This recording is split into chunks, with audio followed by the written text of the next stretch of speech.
Hello and welcome to today's edition of Noshing with Nashies. We're going to try our hand at making the candy from Squid Game. So let's have a little bit of fun with this. I have here about 4 tablespoons of sugar. For 2 tablespoons, it will be about 1/8 a teaspoon of baking soda. So I have about 1/4 teaspoon of baking soda here.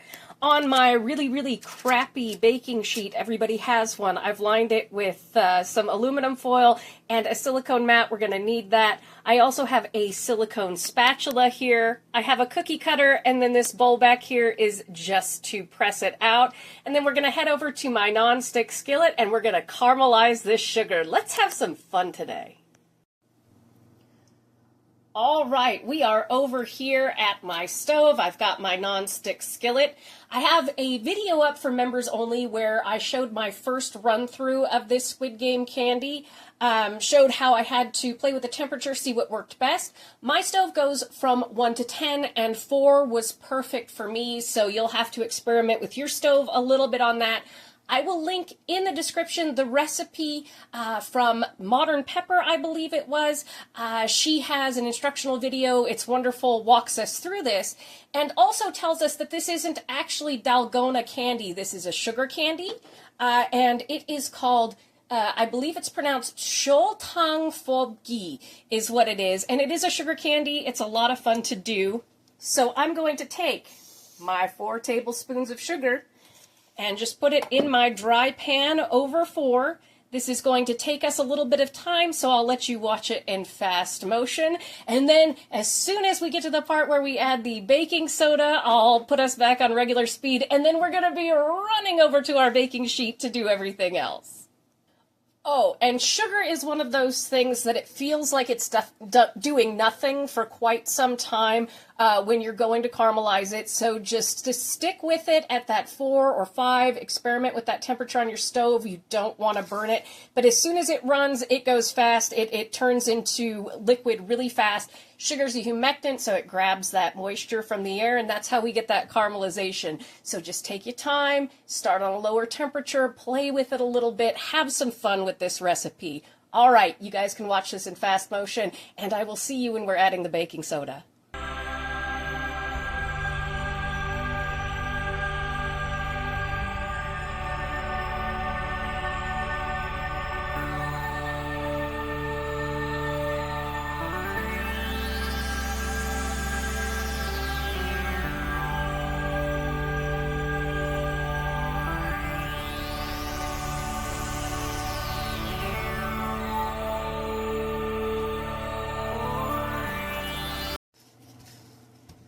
All right, we have begun to caramelize. This happens pretty quick. And you can usually tell when it's about to turn. The sugar gets really shiny looking because it's pulling in that water. And also the smell of the sugar just kind of absolutely fills the room. So that's when you're going to know that's going to hit. Make sure we're just working nice and slow. Getting everybody melted, and you can cut back your heat a little bit if you want to. So we want this to melt nice and even, get everybody into the middle. Hopefully this one will be large enough to do the kitty cookie cutter, because when I did the 2 tablespoons, unfortunately it was not. But it was still fun to do. You know, trial and error. Make sure everybody is melted and smooth. That's why we're trying to keep everybody in the middle of the pan where the heat is kind of concentrated here. But this is a fun way to do it. You know, if you don't have a ladle and a gas stove or an open flame, which I suppose you could do it over tea lights or, you know, a non-scented candle, something like that with a metal ladle would work, and they say to use a chopstick to stir it. We're almost there. Come on, melt. Melt, my pretties, melt. Because we don't want those little patches of sugar in there, because that will make the candy not quite as good.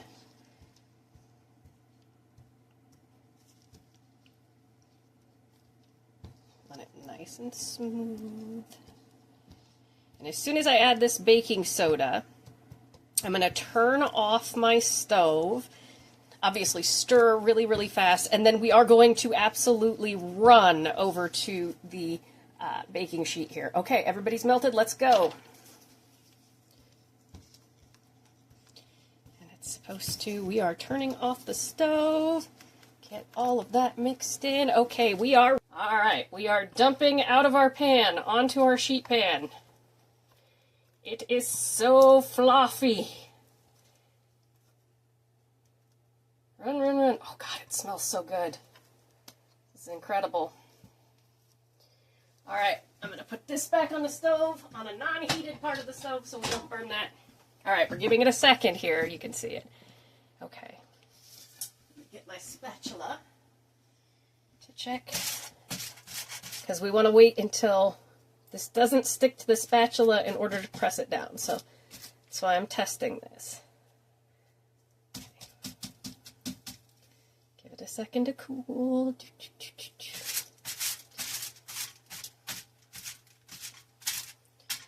All right, let's press this down.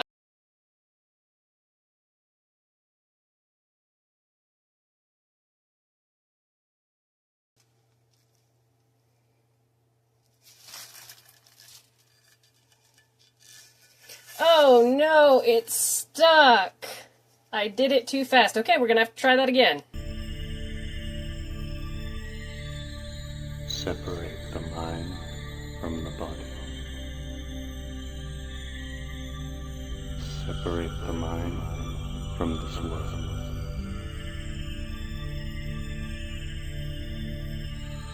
Separate the mind from the body.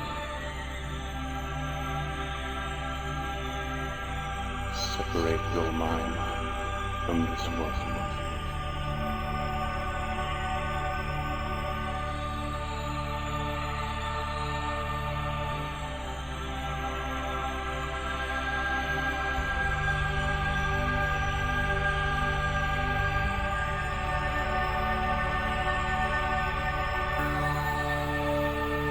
Coming in.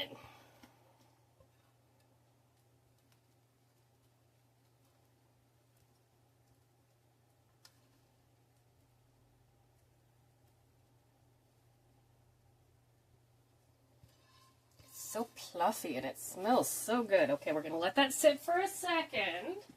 Let it chill. Y'all can see that? Yes, okay.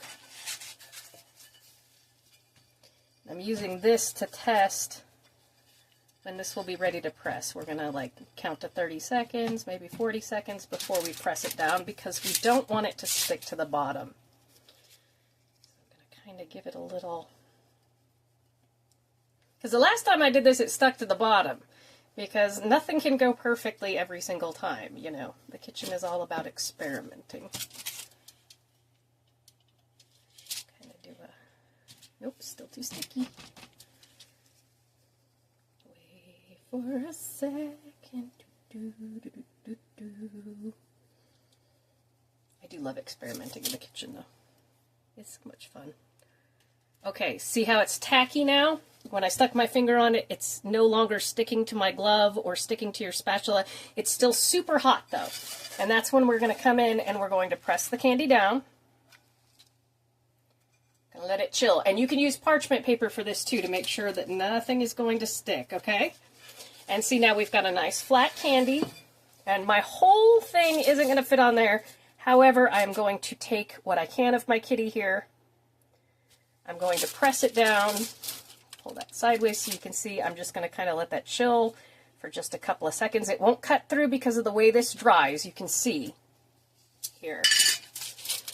Is it perfect? No, but oh my gosh, it's so cute. Okay, now we're just going to let this fully dry. I'm going to show you what my screwed up one looks like, which still tastes really good, by the way. I'd just like to add, when you mess up in the kitchen, you can still eat your mistakes as long as they're not burned or anything. We're going to let this cool down, come back in just a minute, and take a look at it. And here we have our finished Squid Game candy.